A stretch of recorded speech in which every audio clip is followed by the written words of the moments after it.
હું રેખાબા ઝાલા, વડોદરા શહેર કરણી સેના અધ્યક્ષ.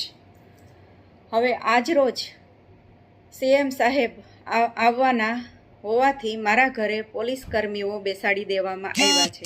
મને નજરકેદ કરવામાં આવી છે અને મેં સાંભળ્યું છે કે ઘણાને નજરકેદ કર્યા છે, જેટલા અમારા ક્ષત્રિયો ભાઈઓ બહેનો છે એમને. તો આ શા માટે અમે શું તમારો વિરોધ ન કરી શકીએ? કોઈ પણ જનતા કોઈ પણ સરકારનો વિરોધ કરી શકે છે, કારણ કે આ સંવિધાનમાં લખ્યું છે. અને કોઈ પણ કહેવાય કે સરકારી પ્રોપર્ટીને કે સરકારી વસ્તુઓને, સરકારી ઓફિસોને નુકસાન પહોંચાડ્યા વગર અમે શાંતિથી અમારી રીતે અમારો વિરોધ કરી રહ્યા છીએ. તો તમે શા માટે નથી કરવા દેતા? આ તાનાશાહી સરકાર નહીં તો બીજું શું છે? આમાં કહેવાય કે ક્ષત્રિયો લેડીઝોની હારે તમારે શું વાંધો છે? શું કરવા તમે એને હેરાન કરો છો? એક ફક્ત રૂપાલાની લીધે? જેવો કોઈ દિવસ દેવી દેવતાઓ અમને નથી માનતો, જેવો કોઈ દિવસ ભગવાનમાં નથી માનતો, જેવો ખબર નથી કે માતાજી શું છે, એવા વ્યક્તિ માટેથી શું તમે એકય કેન્ડિડેટની કોઈ દિવસ કાંઈ કહેવાય ને કિંમત નથી કરતા? તમારામાં જ સારા માણસો ભાજપમાં પડ્યા છે, પણ ભાજપ કેમ એકલા રૂપાલાને તે માને છે અને એની ટિકિટ કેમ રદ કરવા નથી માગતા? અમે તો લોકો કહેતા હતા કે ભલે તમ તારે મોટું મન રાખીને અમે કીધું હતું કે એમના વાઈફને દઈ દો, એમના દીકરાને દઈ દો, એમના સગાવાલાને દઈ દો, તો પણ તમે એને બદલ્યો નહીં. ખબર નથી કેમ.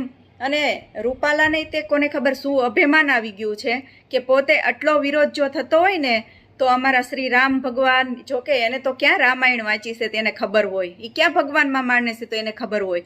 શ્રી રામ ભગવાને જે પોતાના પ્રિય પત્નીને જો ત્યાગ કરી દીધો હોય, એક કહેવાય કે પોતાની એક આમ પબ્લિક જે માણસ એક મેણું દીધું હતું એની લીધે જો એનો ત્યાગ કરી દીધો હોય, તો આ રૂપાલા પોતાની સીટનો ત્યાગ ન કરી શકે અને ભાજપ પણ એનો ત્યાગ ન કરી શકે?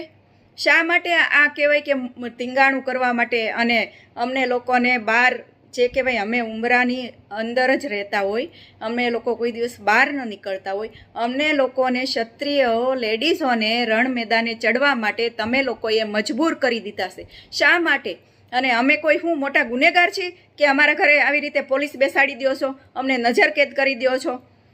હવે આ કહેવાય કે પોલીસવાળાને તે પાછું બિચારા એ તો એની ડ્યુટી કરે છે, એને તો અમે શું કહેવાના? અને છતાં અમે અમારી મર્યાદા, અમારા ઘરે જે કોઈ આવે એને અમે માન સન્માન દઈએ છીએ. એટલે તમારા જે કોઈ પોલીસ કર્મીઓને બેન છે, એક ભાઈ છે, એને મોકલ્યા છે, એને તમે જરા પૂછી લેજો કે રેખાબાનું વર્તન તમારી જોડે કેવું રહ્યું છે. અને એ લોકોને કહેવાય ને કે બધું આદર સાથે મેં કીધું કે પધારો, અંદર બેસો, આપ તો આપની ડ્યુટી કરો છો, એમનો તો કંઈ વાંક નથી. પણ વાંક ફક્ત ને ફક્ત આ કહેવાય ને તાનાશાહી સરકારનો વાંક છે. હવે આમાં તાનાશાહી સરકાર આજે કહેવાય કે ઘણાએ આમાં પટેલ લોકોએ તે જે આંદોલન કર્યું હતું, બ્રાહ્મણ લોકોએ આંદોલન કર્યું હતું, આજ ક્ષત્રિયોએ આંદોલન કર્યું, પણ કોઈની વાત સાંભળવાની જ નહીં, એકલું તમારી જ વાત સાંભળવાની. અને બીજું કે એક આ રૂપાલાને ખબર નથી કેમ આટલું જો ક્ષત્રિયોનું બોલ્યો છે, છતાં એને નથી ઓલું કરતા, કાઢતા નથી. એને હજી તમે પૂજો છો, હજી તો એને કહેવાય તે હાથીને અંબાડીએ ચડાવવો છે. શા માટે? આજે અમારા બેન શ્રી રંજનબેન જે ક્ષત્રિયોની હંમેશા કહેવાય ને જોડે રહેતા, ક્ષત્રિયોને હંમેશા સારું બોલતા હતા, અને એના 5 વ્યક્તિના વિરોધથી જો બેનની ટિકિટ કટ કરી નાખી હોય, તો તમને આટલા બધાનો વિરોધ તમને નથી દેખાતો? આટલા બધાનો નથી દેખાતો? રંજનબેન તો હંમેશા ક્ષત્રિયોની સાથે રહ્યા છો, છતાં એની ટિકિટ રદ કરવામાં આવી છે. તો પછી આ કહેવાય કે આને શું કહેવું? આ તાનાશાહી નહીં તો શું કહેવાય? અને કોના ઈશારે આ બધું ચાલે છે એ કાંઈ ખબર પડતી જ નથી. એટલે અને બીજું કહેવાનો મતલબ એ છે કે આજે બરોડામાં ઘણા એવા કેન્ડિડેટ હતા કે જેને તમે ટિકિટ આપી શકેત, પણ પેલા રંજનબેનને આપીને ઓલું કહેવાય ને કે થાળી પીરસી અને પાછી લઈ લેવાની, એની જેવી વાત કરી તમે. અને હવે ઘણા એવા કેન્ડિડેટ હતા જે કહેવાય કે રાજેન્દ્ર ત્રિવેદી હતા, શબ્દશરણ બ્રહ્મભટ્ટ હતા, ભાર્ગવભાઈ ભટ્ટ હતા. આવા કેન્ડિડેટને મૂકીને આજે કહેવાય કે એ લોકોએ તો ભાજપમાં PhD કરેલું છે, એવા લોકોને મૂકી અને તમે એક બાળકને ટિકિટ આપી દીધી. બાળકને, જેને કોઈ ભાજપનો ભની ખબર નથી, એવાને તમે ટિકિટ આપી દીધી છે. એટલે હવે આમાં ભાજપની છે ને પડતી આવી છે, ચડતી નહીં. એટલે મહેરબાની કરીને અમારી પાછળ પોલીસ મૂકવાનું, અમારે કહેવાય કે તાનાશાહી જે તમે બધા કરી રહ્યા છો ને એ બધું અમારી ઉપર કરવાનું હવે મૂકી દો. અમને મજબૂર ન કરો હથિયાર ઉપાડવા માટે.